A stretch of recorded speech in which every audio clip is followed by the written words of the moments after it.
Hello and welcome to the City of Cedar Falls Planning and Zoning Commission meeting for Wednesday, December 28th, 2022.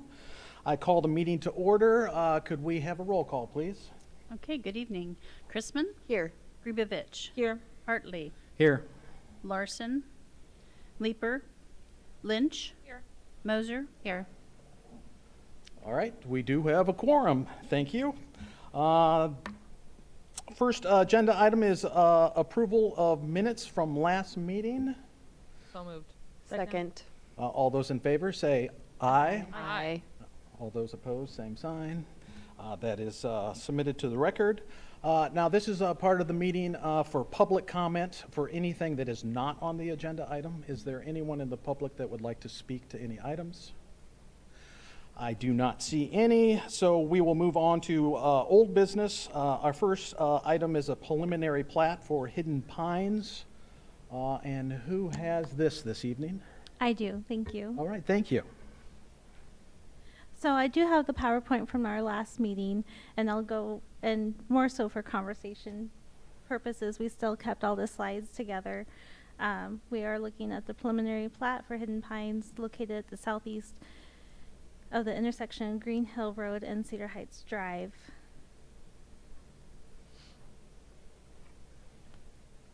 They're proposing 43 residential lots and 2 stormwater tracts, and they're proposing this all in 2 phases. So again, I'll just briefly go over we looked at the lot sizes, making sure the lots meet our criteria.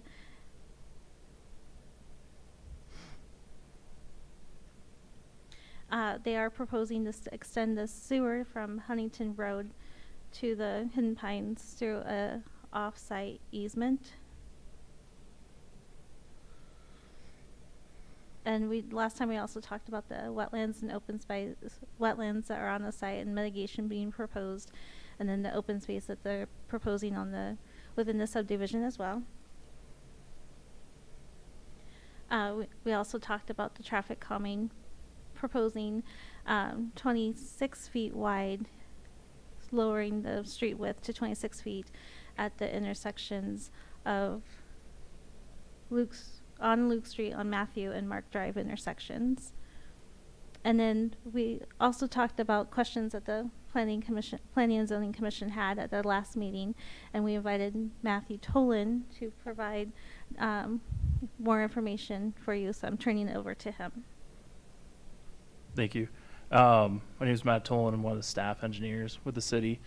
Michelle and Karen asked me just to talk a little bit about kind of the engineering review cycle that happens kind of behind the scenes between the preliminary plat and the final plat acceptance. So kind of in a big picture, we start off where we're at right now with the planning and zoning and council approval stage, where we're going through the preliminary plat. We're taking a look at the intent for traffic impact studies. We're looking at grading. We're looking at drainage.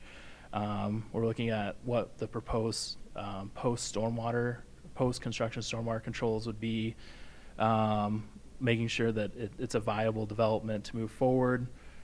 Once that preliminary plat is approved, we get more into the technical details with the developer's engineer, where we're looking at the sealed construction plans that show the details of, what would the stormwater control, the actual profile of the detention basins look like, what the outfall structures look like, what the pipe sizing is, looking at slopes, drops, looking at roadway alignments and profiles, sidewalks, ADA accessibility, the more in the detail work. And that's an internal plan approval. We'll be working with Waterloo, Jamie Knutson, the city engineer over there. We have a good working relationship with them, tying into their infrastructure, where we're matching into theirs, and then any coordination on their part. Once we go and get all our approvals, we're going for permitting, so we'll have to issue sanitary permits with the Iowa DNR. We're looking at GP2s, general permit number 2 with the MPDS, issued by the Iowa DNR as well. And then internal permitting if necessary with our SWIP controls and permitting internally. And then we're off to construction after that plan review. Developer builds the subdivision. They put in all the infrastructure. And before we can issue final acceptance or issue a final plat, we're going through two phases. The developer has an option to either A, go through and put all infrastructure in, and then get a maintenance bond. We are performing the inspection during this time. We're doing the reviews internally. We're doing testing as a city to ensure everything's built to standards that the city wants to see as we're taking the roadway network over in this case. So we're looking at the developer finishes everything. They get a maintenance bond. That maintenance bond is good for 3 years. That's provided with a final plat approval. So when the lots are legally defined and approved by council, at that time, the developer can sell the lots and start single family construction. And then during that time, there's a 3-year maintenance bond window for any craftsmanship or work deficiencies that are noticed in that 3-year window. We'll do a walkthrough internally, and we send it to the bonding company and the developer. They have a certain fixed time to get it fixed after that 3-year window. And then it's fully turned over to the city for city maintenance and ongoing for the rest of its lifespan.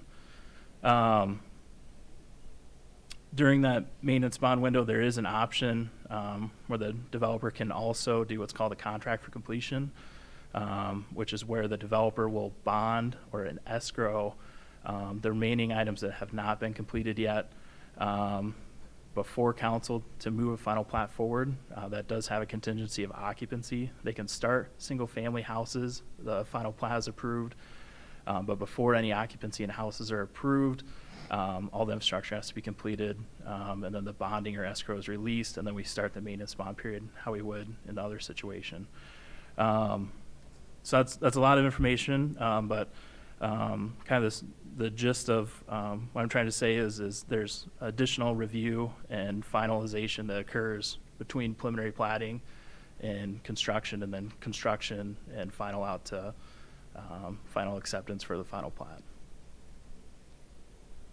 So I think one of the things that we wanted to talk about is really there's a lot of staff review before the preliminary plat for those preliminary stormwater calculations and all that infrastructure.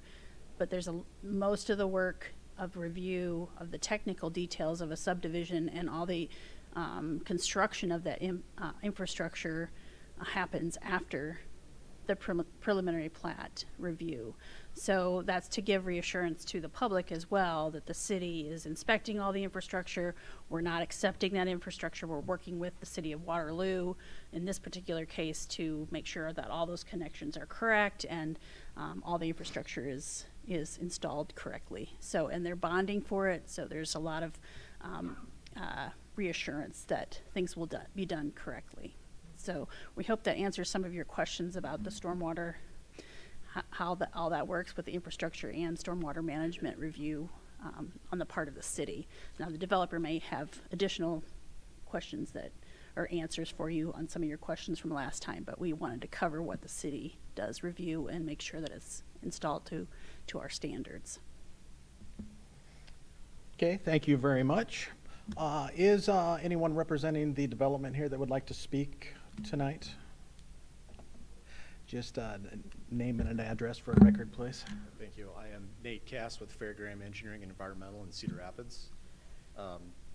Just to kind of reiterate some of what Karen said and really just answer any additional questions that you guys may have.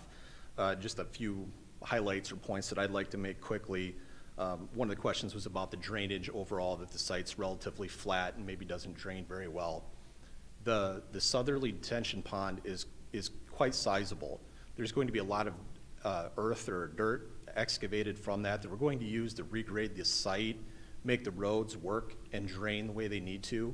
So virtually the entire development is going to get regraded to some extent, and that's going to be directed to the detention ponds. That's going to slow that water down and ultimately reduce how fast that runs off so it does not overload the storm sewers and that sort of thing. So the overall quantity at any given time is going to be reduced. We're very, very confident of that. That stormwater report has been vetted by both Waterloo and Cedar Falls staff. Traffic was a big deal. We did complete an analysis of that. We took a look at all the neighboring subdivisions that would potentially flow through this. One of the things I would like to point out is the traffic counts that we used were actually pre-COVID. There was one count from 2021 that was available, and that was actually lower than the previous count, the pre-COVID count. So we believe our numbers are actually pretty conservative. Also in 21, that would have been impacted by some of the construction that was in the area. People would have been avoiding it. So we do believe that our analysis is going to be pretty accurate. There's actually fewer lots in this development than there are in the neighboring developments, including the Millennium Heights, which has 82 lots, and the Heartland Hills addition, which there would be approximately 55 that are west of Heartland Hills that would potentially maybe go through this area. So keep in mind, our development is actually smaller than the others, and by connecting Luke, Matthew, and Mark, we're actually providing relief to Heartland Hills and a second outlet for Luke to go to the north. So because there's more homes in those areas than will be in this development, and the fact that we have a second outlet now, we think it will actually reduce the amount of traffic on those other roads. And I can go into more detail on that if that doesn't make sense. The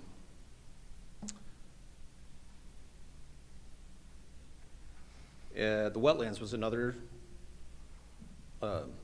issue. I do have some historic aerial photos that I can scroll through if you'd like to see them, but ultimately, the summary is in the 60s and 70s, that was all cropland. You don't see wet spots in the photos or anything like that that would indicate that there were wet spots there. In the 1980s photos, it's quite clear that there's been activity in that site. Anecdotally, the owner of this area indicated that that was used as a borrow area, meaning they actually took dirt from this area and used it for the construction of Green Hill Road. We were not able to confirm that exactly, but it does correspond with the photos that does make sense. Ultimately, it just wasn't graded very well, and there were some pockets left, some low areas. Whether they were intentional or not, we don't know. But they were, they definitely appeared to be man-made. We did have the Corps of Engineers come on site and look at this. I spoke directly to the environmental scientists from the Corps, so that is the federal level, the highest level, and they confirmed that this is man-made wetlands. It's non-jurisdictional, which means that ultimately they would not stop us from doing whatever we want there. Now, they do technically qualify as wetlands by definition, which is why city code kicks in, says we have to mitigate them, which we talked about we are doing at the northerly pond. So none of this area is floodplain. There's not streams and waterways going through this, so it's really just that technical wetland that is the issue that we are mitigating. And then finally, it was kind of mentioned or alluded to that there could be duplexes built all over this, or it could be full of duplexes. That is certainly not the intent. There are 3 lots on the north end that were sized a little bit bigger to support condominiums or townhomes. But the intent, and if you look at the lot widths specifically, they were intentionally made a little bit smaller to discourage any type of that development. So those are my highlights, and I am happy to answer any additional questions. Commission have any questions? Could you talk a little bit about the maintenance of the retention ponds? Like after that 3-year bond is up, then like how does that kind of work? Certainly. So city actually may be able, engineering may be able to answer that better than I can. Yeah, I can answer that. With stormwater detention basins in the city of Cedar Falls, the city requires a maintenance and repair agreement that runs with the land, with the property, to those who are benefited properties of that. And it's an agreement that goes through council, is accepted by council and both parties and recorded. And it's an agreement that basically states that the owner is going to maintain those facilities. And in the event that they don't, the city has a right to go in, fix it if there's a threat for public safety, and then assess it back to those benefited properties. So and that's standard agreement that happens in all subdivisions and site plans in the city of Cedar Falls. Great. Thank you. Anyone else? All right, thank you very much. Thank you. And now this is time for anyone from the public that wants to come up and speak to this item and/or ask questions. I just do want to clarify that questions, we're not really in a position to do Q&A back and forth, but if you have a series of questions or a question, staff will try to accommodate that question before the end of the meeting. So just to try to speed that along. But if there's anyone from the public that would like to speak to this? Dave, can I talk to him? Yep, come up and name and address, please. Yep, Carl Erickson, Oak Ridge Real Estate, 4211 Callum Court, Cedar Falls. Just wanted to speak to the desperate need for development and relatively affordable lots that anyone can buy, that anyone can build on. We'll create inventory of lots. We're very short right now, and also inventory of housing. Currently in Cedar Falls, we have 9 active lots. 3 of them are under 100,000. I believe all of these lots are proposed to be under that price point. Of those 3, 1 is in a floodplain, 1 is an acreage north of town. That leaves 1 competing lot. 2022, we already saw a shortage of lots. We saw 15 sold in the MLS, 8 under 100,000. Compared to 2021, we had much more available, 37 closed, 28 under, and then the 4 years previous to that, we averaged 34 sales. So without further development, we are going to shutter the new construction world of available lots for anyone to go build on. These price lots in general will create housing roughly 350 to 450. Right now we're seeing under 2 months of supply. Normal world for us is 5 or 6 months, so we are severely short there. Cedar Falls in general, we have 50 to 60 houses on the market. We normally have 120 to 150, so anything to alleviate those concerns from this would be great. New construction lots on this side of town would be great. Add to the southern side, the southeast side, as well as give buyers more choices in terms of school districts versus what new construction currently is. Also would just open up more sales for Cedar Falls. Our market is one of our best ever, so we're probably the 3rd best market we've ever had, even though we're down a little bit from a record last year. Cedar Falls hasn't quite kept the pace with that. A lot of that is due to lack of available inventory. These lots and potential new houses, condos, we have a need for both of them, would help both of those numbers. So, Okay. Thank you very much. Yep. Appreciate your input. Anyone else from the public would like to come up and speak, please? Name and address for the record, please. Say Anthony Smith, 4816 Luke Street, Cedar Falls. Just a couple questions from last time and what he was talking about. I know they did all the studies, the traffic flows and all that stuff. Is there any way the city would want to do get him to do another one with the new roundabout that's open and the numerous traffic that's flowing through there right now? Is that something that the city would want them to do? Yeah, they can answer that. I mean, if you want to give your list of questions, Okay. and then we can follow up. Second one was, is there anything the city's looking at doing to keep the traffic from, they have the mitigation up north with the new streets, but there's nothing to slow the traffic down coming down south of Luke Street. You're coming over hill and it's a straight shot down. Is there, we've talked in the neighborhood, speed bumps, stoplights, traffic, stop signs, stuff like that. And I think that's all I had for right now. Okay, thank you. Some good questions. Questions basically about ongoing traffic study, and then I guess what triggers if traffic is high flow or is quick, what is the recourse to put something in place to help alleviate that? What is the process, I guess, is what we're looking for. Yep, I can answer those. So regarding traffic studies, the city is continually studying our corridors, updating them as developments occur, or as the city, as we expand, and we see a change of use or redistricting, or for whatever reason. For example, we did a Green Hill Road corridor study back in 2017 that led to what was the Green Hill and Cedar Heights improvements. So the ongoing studies, the city keeps a capital improvements line item available for those studies as staff needs them or requires them. Probably doing initial analysis of Huntington at Cedar Heights, probably with some upcoming developments, as planning and zoning is probably aware with the Pinnacle Prairie development as those progress, as that development kind of furthers.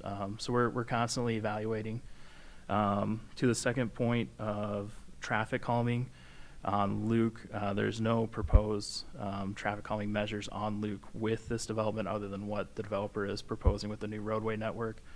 One thing that staff does do continually around with roadways or existing roadway networks is we can place, we have magnetic traffic counters, and with those traffic counters we can see what the vehicle speed is, the volume, is there a certain time of day at which those peak, and looking at measures for traffic calming. There's a couple different solutions that we can do there. It ranges anywhere from allowing parking on both sides of the road to restrict the roadway width. Other cities have done, vertical deflections such as speed bumps or speed tables. But that would be something that we would continue to analyze along with any other future traffic studies. So that's something we're always evaluating. Okay, thank you. Good explanation. Just one more question. Just as for a resident or a neighborhood, if they see a problem with it, what's the first step for them to take with city staff as far as looking into that? Just for future reference for them, just so they don't. Yep. A good first contact would be you can contact the engineering division directly or a council member. Depending on what the case or location is, might funnel at a couple different directions. If it's parking related question, there is a petition style that council requires. But if there's inquiries or questions to that, they can be routed to the engineering division. Okay, thank you. Is there anyone else from the public that would like to speak? We've got 2 takers here. One at a time. It's a popular place to be. Name and address for the record, please. Hi, I'm Kathy Thompson. I live at 4810 Luke Street.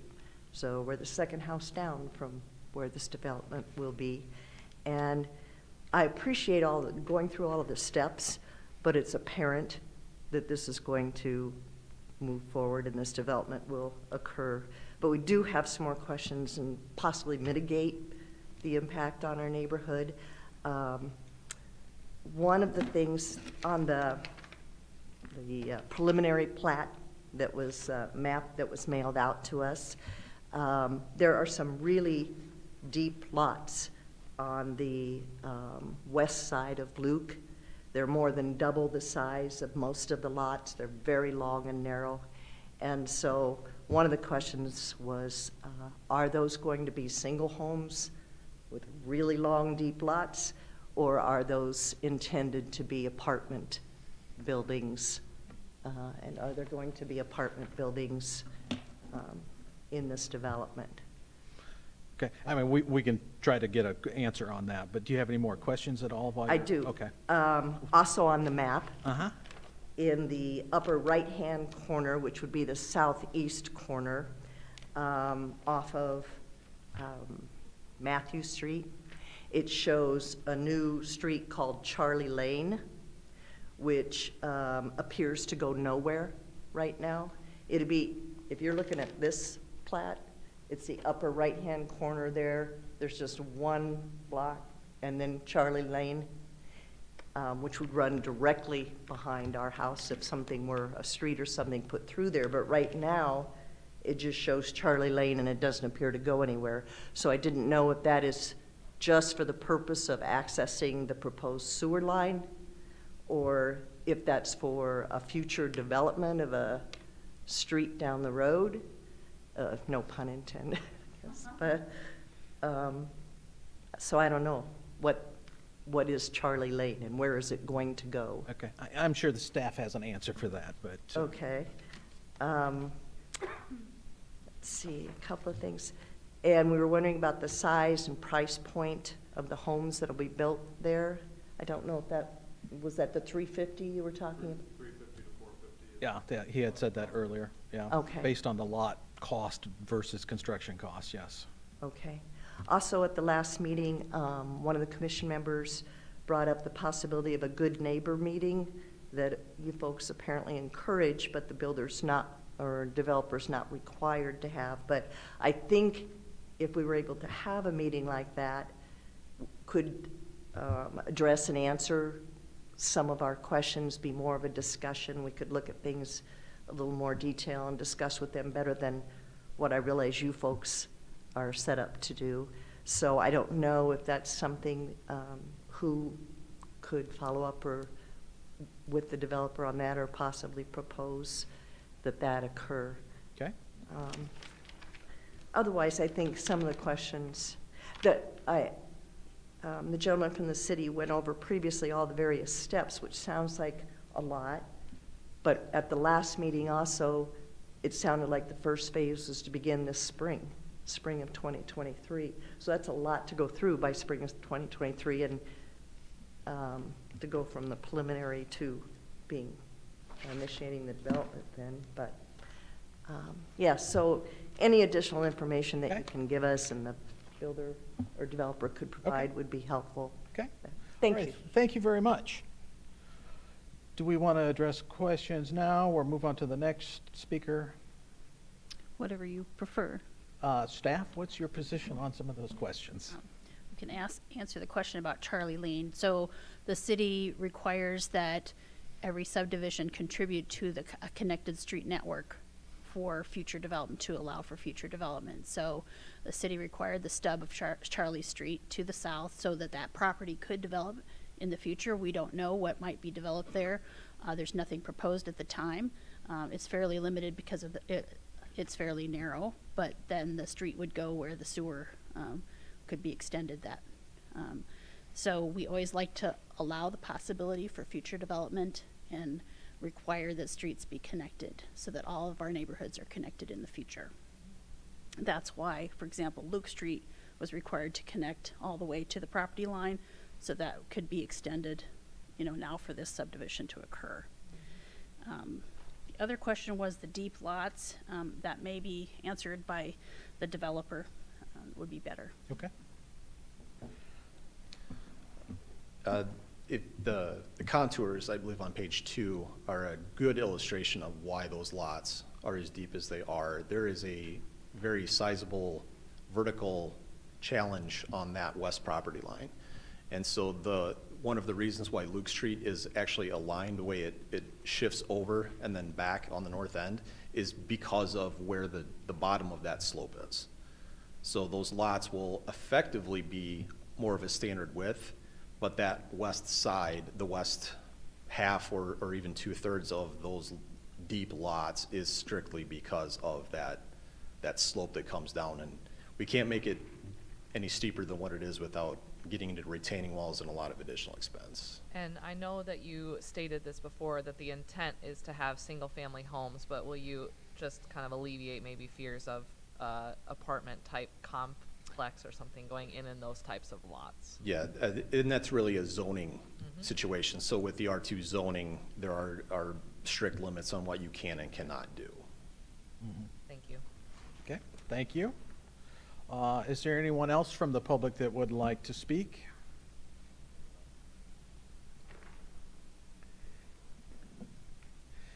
Name and address for the record, please. Okay. My name is Bob Manning. My address is 2908 West 3rd Street in Cedar Falls. I happen to live in a twin home out there, and I asked the developer earlier today on the duplexes that is in the write-up, because I had some concerns about that also that I wanted to be aware of, and he said, the market's changed, but his intention is to have a twin home or condominium project there in those properties. And the twin home that we live in happened to be built by him 6 or 7 years ago. And my wife was a little apprehensive because she's never lived in an attached housing from a potential noise factor. And she states that, now she rarely states this, but she says, I was right this time. So I love her dearly. I'm the executive director for the Cedar Valley Home Builders Association. And prior to my retirement, I was in banking for 32 years, and then took this as a part-time position when I retired. I've financed dozens, hundreds and hundreds of houses, somewhere about 310 is what we've guesstimated, in Waterloo and Cedar Falls. And so, and I've also been a part of a reconstruction when I lived in Waterloo, where the street that I lived on, my folks lived on it. I was a teenager. And of course, as a teenager, you know everything. But I heard my folks saying they don't want to see this new street come in on Logan Avenue. They said it's going to wreck what we have, and da-da-da. And sometime later, when it was finished, my Mom said to my dad, you know, this really turned out pretty well, but I don't want to tell anybody that I think that.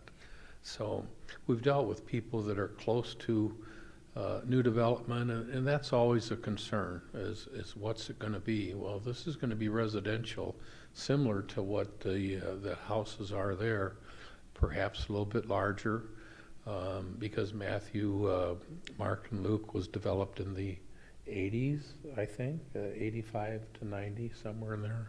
I'm not quite sure on that.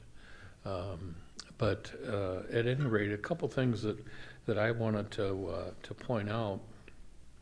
At the time that we had done a study, and this has changed, but pretty similar to what Mr. Erickson said, there were currently 12 residential buildable lots in Cedar Falls.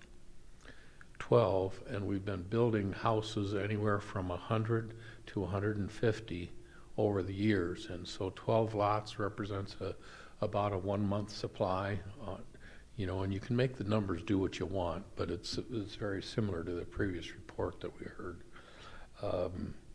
We've had a high of 214 lots available in the city in 2006 and 211 in 2010. The companies that the city of Cedar Falls is encouraging to come here wants to know what the availability of housing is, and it's very, very tight. I'm glad to see the developers doing some twin homes here, because we have a vast shortage of attached housing for the double income, no kids people at the other end of their lifestyle, the 55 and better. And we don't all want to be at one of the retirement centers, although many of them do. We actually participate with some friends at one of them because they have a lot of activities. I don't want to give you the input that I'm over 55. I'm actually 105. But there's, in the last several years, there's been an average over the last 6 years of 118 building permits in Cedar Falls. And that's been good. That's provided housing, building permits, and hookup charges, which have helped the city of Cedar Falls' budget. Sometimes we forget about those things. They can amount to $3,000 or more per house. The 46 lots that he intends to develop, if an average price is $350,000 to $375,000, we're going to have $16 million to $17.25 million put on the tax rolls. And he expects, subject to the demand, that he'll have the whole project completed in about 1.5 years.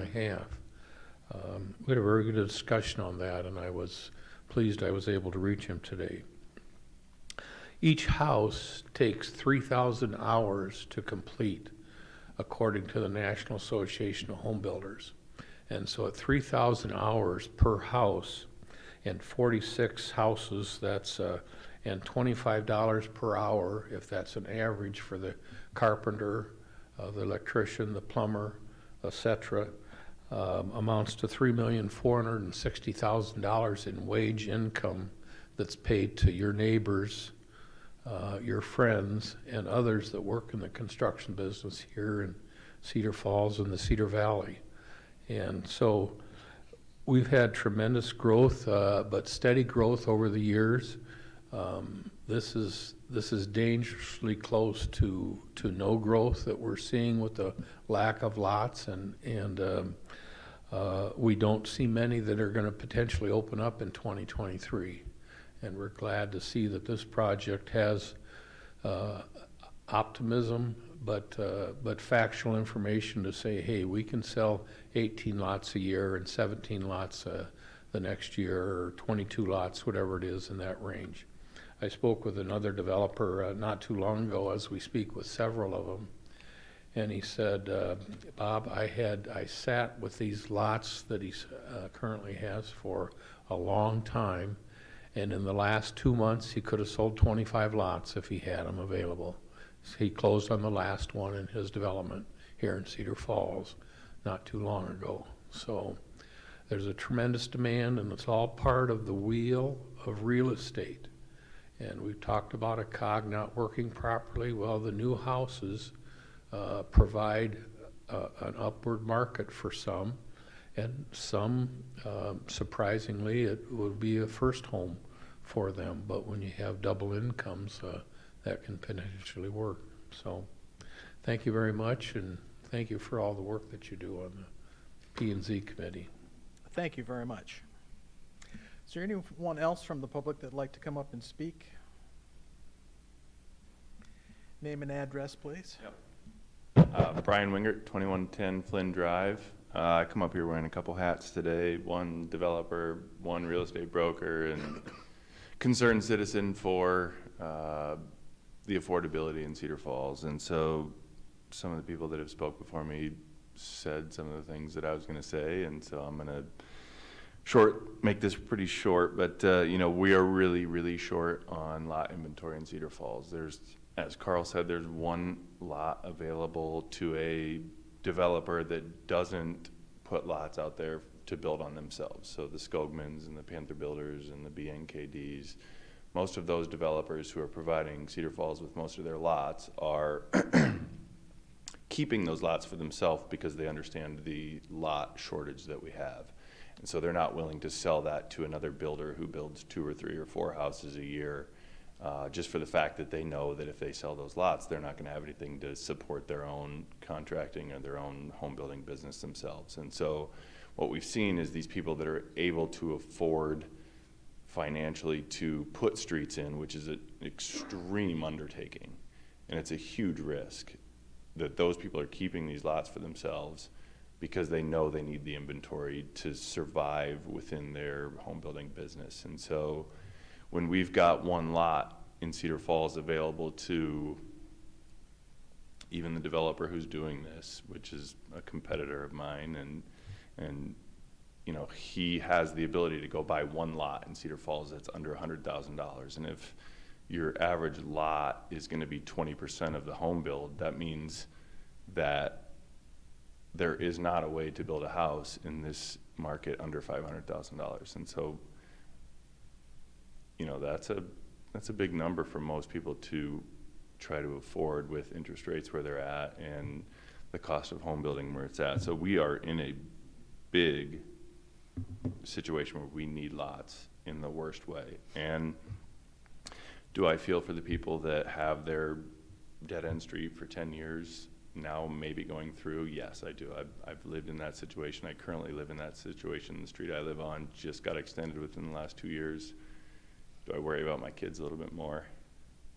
Yes, but we need it.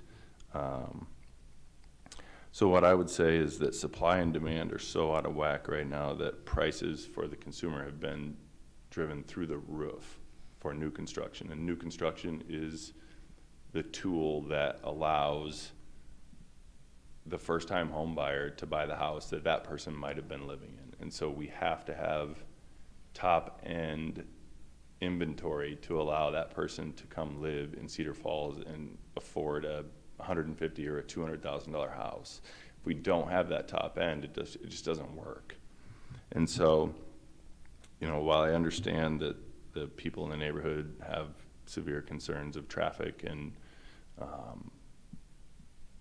and new construction around them, it is a necessary evil, and those streets per subdivision code were dead-ended, like Karen said, because our subdivision code requires connectivity from neighborhood to neighborhood and from developed street to vacant land. And so while it's tough, like I said, it's a necessary evil, but you know, we've got a problem and we need to solve that. And unfortunately, that problem is solved usually adjacent to other people's houses and comes with a cost of noise and traffic, unfortunately. But if we want our taxes in Cedar Falls to continue to stay where they're at and not rise through the roof, we have to add tax base, and adding tax base is adding houses and adding, you know, as many as we can. And to have one lot under $100,000 in Cedar Falls is pretty crazy. So that's all I've got for you today. Thank you. Thank you very much. Is there anyone else here tonight that would like to come up and speak to this item? Okay. Come up and name and address again for the record. It's Anthony Smith, 4816 Luke Street, Cedar Falls. Just with all the talking and everything, I just brought up something. I think everybody that lives in the neighborhood has realized that this is going to happen. We're just trying to mitigate the effect on the neighborhood. A lot of it was traffic concern. The other one that I never heard a response from or saw on all the stuff that was posted online, we had the questions about the school district, and I'm not sure if that's even with you guys or if that's the city council thing. Actually, school board is a separate entity.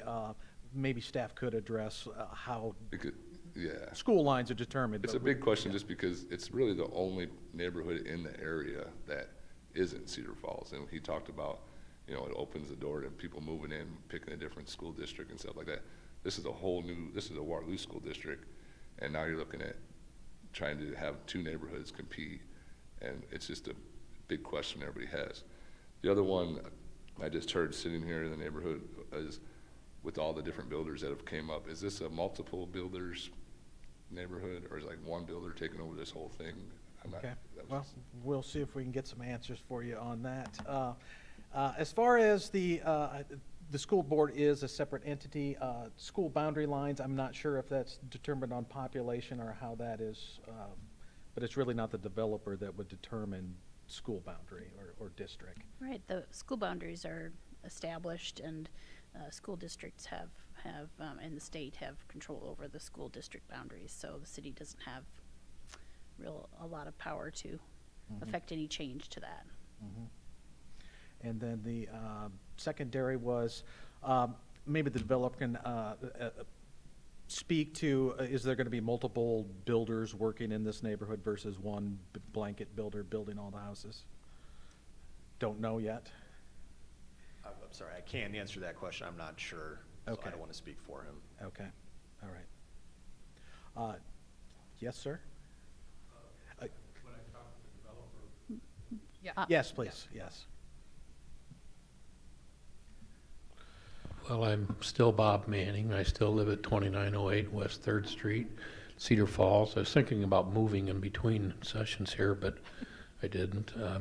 The developer told me that the price of the lots is going to be $80,000 in that range, and that seems very high for some of us that have bought lots in the past, but that's the current market. The other lots in Cedar Falls have sold for much more than that.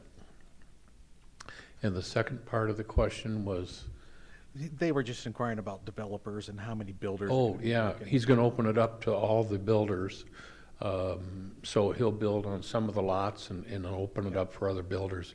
That's one of the reasons that I'm supporting that as the executive director for the Cedar Valley Home Builders Association. We'd like developers to open up for everybody to build, because it gives you variety in your architectural appeal in any house. They aren't lookalikes, and we're a bit spoiled here in the Midwest, and particularly in Waterloo Cedar Falls on the lots that we all want to have, very spacious and whatnot. We don't see that in some of the new developments in Waukee, West Des Moines, Marion, Cedar Rapids, Iowa City, North Liberty, Coralville area, so. Okay, thank you very much. Well, there's some answers to some of the questions. It's not from the builder, so I don't know if it's exact, but we do have some answers. Is there anyone else from the public that would like to come up and speak, have any more questions? I would really like to satisfy your questions tonight if we can, so.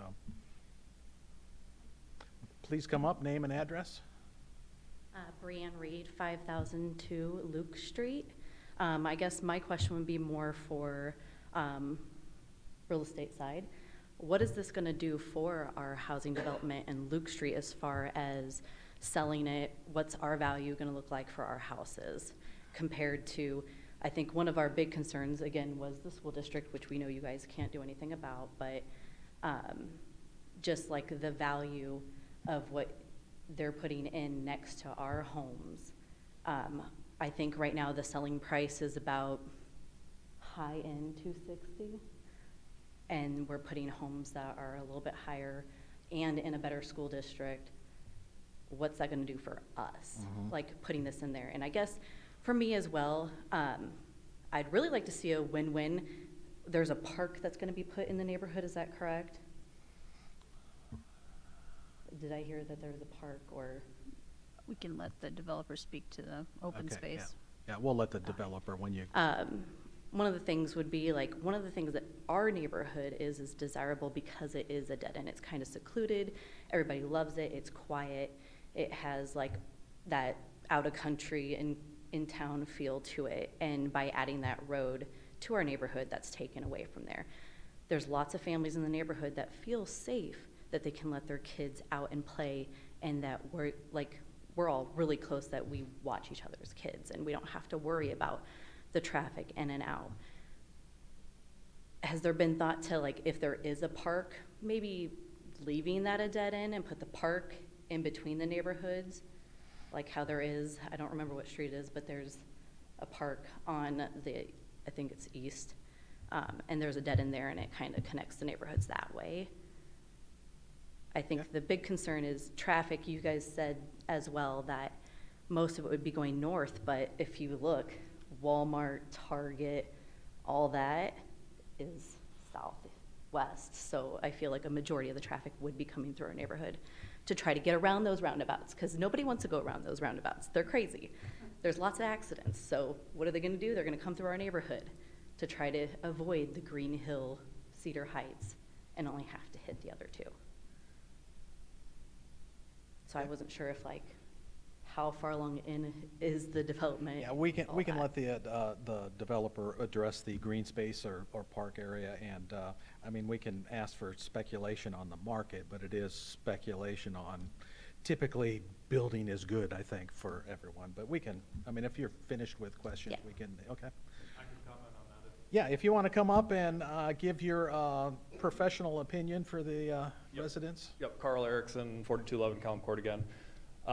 In general, new development typically, like you said, helps neighboring neighborhoods, communities around it. Huntington Ridge, Millennium Luke, last year average sales price was $290. 2021 it was $244. 2020 it was right about $243, $244 as well. Those house prices have increased already just due to the market. Building in a 350 to 450-ish roughly price point, there's a big enough spread difference between what the surrounding neighborhoods are to make them very desirable. If $220,000 houses were being built, obviously that affects value versus building more expensive houses. That's generally how new construction works. It helps bring up the values of all those existing homes on the market. Just me talking traffic-wise, yes, there are more lots in the neighborhood if this all goes through. You know, from a real estate perspective, from a consumer perspective, it's not a straight direct cut through. You have to come off of Green Hill onto Sager, or you have to go Huntington and cut back through. So it's not necessarily the most convenient point to have people cut through for high traffic. Obviously, there are more lots there to have a little bit more traffic, though. So, Okay. does that help? Thank you. Does the developer want to speak to a green space park? Sure. It would be retained by the homeowners association. We don't have any specific plans for any improvements at that location simply because we want to leave it up to them. We don't want to put a swing set in and only have 3 houses with children in them. So whether it would be a trail around the pond or a gazebo or something, really leave it up to the homeowners association. Okay, thank you. Does anyone else from the public like to come up and speak to this item? Okay. I too have not changed names. I'm still Kathy Thompson, 4810 Luke Street, and I appreciate that they have tried to address some of our questions. I apologize if you people have the impression that we are being disagreeable and anti-development, because I think we're pretty realistic that this is probably going to go through, and we recognize and appreciate that Cedar Falls is developing, bringing in business, and I love the city of Cedar Falls and the fact that they are doing those things. Also appreciate your work. I think this lady was maybe going to answer the question earlier, and then we got interrupted, so didn't get to answer the question about the possibility of the good neighbor meeting, because I do feel a little bit like, and I don't mean to be insulting, but I feel like you guys are the middleman at this point. It's like we have questions, and then we're turning to other people for answers, and it just seems like it would be a more direct conversation with the possibility of discussion and more direct answers, and take you guys out of the middle if we could have that good neighbor meeting and work with them is more the goal, I would say, and like we've said, to mitigate things. So I don't know if that's a possibility or how that would go about happening. Okay. Well, thank you. And no, we appreciate you coming and speaking tonight. We're all passionate about where we live. So it's very important for us to come in and have this conversation. As far as addressing a good neighbor meeting with the builder, the commission here doesn't really have an influence on the builder or what he does with the public. And I don't know if the city does either, but we encourage it. Maybe the city has a different input on that answer. I'm sure maybe Nate could go back to the developer and talk about the fact that the neighborhood may want a good neighbor meeting, even though this has already gone to the commission. I think they'd appreciate some opportunity to get some of their additional questions answered. So we do encourage all developers to do good neighbor meetings so that there's an opportunity for more of a conversation to occur, but it is up to the applicant whether they choose to do that or not. So all we can do is encourage. Okay, thank you, Karen. Okay, one more person, come on up. Name and address for the record, please. Chris Dean, 4804 Luke Street. I'm actually the farthest north house, closest to this development. And I guess I just had a couple questions. One of them is kind of selfish, I guess. But are they gonna build up that property to meet up with mine, or are they gonna have to grade my property down to meet that low land? Well, he can address that in a minute if you have a list of questions. Yep. And the other one is, I guess I'm not sure how that all works, that those lots are all significantly smaller than where we live, and we have bigger homes than what they're gonna be building on there. How those are gonna be $200,000 or $150,000 more than where we are, other than the fact that it's just the school district. We're Waterloo and they're Cedar Falls. Mm-hmm. I guess that's all I got. So. Okay, well, those are two valid questions, and we'll see if we have an answer for that. Come back up. We've missed you, Nate. Yeah. Not sure I can really address the second one. That's not my lane. I'll stay out of that one. As far as the grading goes, I don't think legally we can grade his property. So our intent is that we will connect onto Luke as it exists today. We will put in a crest hill that meets all the modern standards and that sort of thing. Of course, that's going to be reviewed by the city when we get to construction documents and things too. So, but that is the intent. That's also one of the reasons we need the material out of that south detention pond in order to build that roadway up. Okay, thank you. Yeah, Carl, you want to come up and address the, appreciate it? Carl Erickson, 4211 Column. With new construction pricing, so especially the last 2 years, new construction costs have skyrocketed. Historically, they go up every year. The last couple, they've gone up even more. So, you know, what you get now for what you're building compared to what was built 5, 10, 15 years ago is going to be significantly different. Even if the house size is the same or even smaller, it's going to be more, which also leads to that's what brings up those resale existing homes values in the market too. You get a little bit more square footage for the money. Okay, thank you very much. All right, is it time to close public comment anymore? Anyone else want to come up? All right, I am going to bring this back to the commission for conversation, a discussion, and or a motion.